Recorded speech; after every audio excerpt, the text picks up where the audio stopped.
Bonsoir, merci d'être avec nous sur Journal de guerre. Au 158e jour de la guerre entre le Hamas et Israël, voici ce qu'il fallait retenir de la journée à 19h30.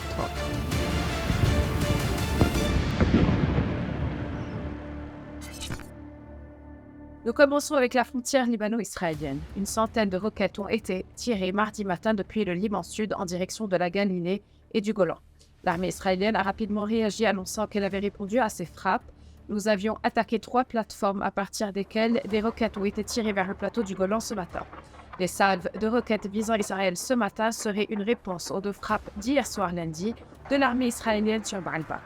Ont été pris pour cible un entrepôt de bois entre les villages de Shmustar et Taraya, ainsi qu'un bâtiment de 2 étages à proximité de l'hôpital El-Amal à Ansar, à l'est de Baalbek. Ces frappes sur Baalbek se sont soldées par la mort d'une personne et ont fait 6 blessés. De son côté, l'armée israélienne a revendiqué cette attaque, affirmant qu'elle avait visé un centre de maintenance appartenant au Hezbollah.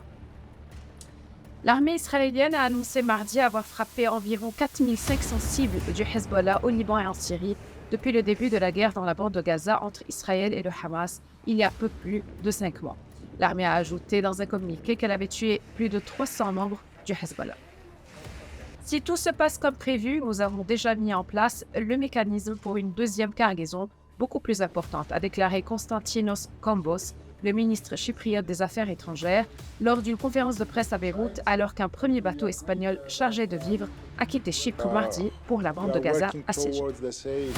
Le bilan humain depuis le début de la guerre à 19h30 heure de Beyrouth. Du côté israélien, 1200 morts sont officiellement recensés par l'État hébreu depuis le début du mois de novembre 2023. Un chiffre qui n'a toujours pas évolué selon les données officielles, malgré des annonces régulières de soldats tués dans les combats. Du côté de Gaza, le ministère de la Santé a recensé près de 31 184 morts parmi les Palestiniens depuis le 7 octobre.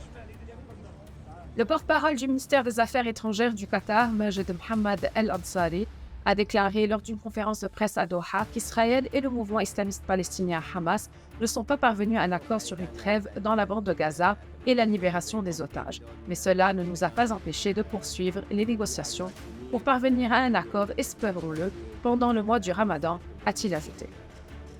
Le porte-parole militaire des Houthis, Yahya Sahi, a affirmé que les rebelles soutenus par l'Iran ont pris pour cible un navire américain, le Pinocchio, en mer Rouge. Les Houthis menacent d'intensifier pendant le Ramadan leurs opérations en mer Rouge en soutien à la population de Gaza. Merci de nous avoir suivis sur ICI Beyrouth. On se retrouve demain pour un autre résumé de la situation. Vous pouvez suivre toute actualité concernant cette guerre sur notre site web www.icibeyrouth.com sous la rubrique Guerre Israël-Hamas ainsi que sur tous nos réseaux sociaux.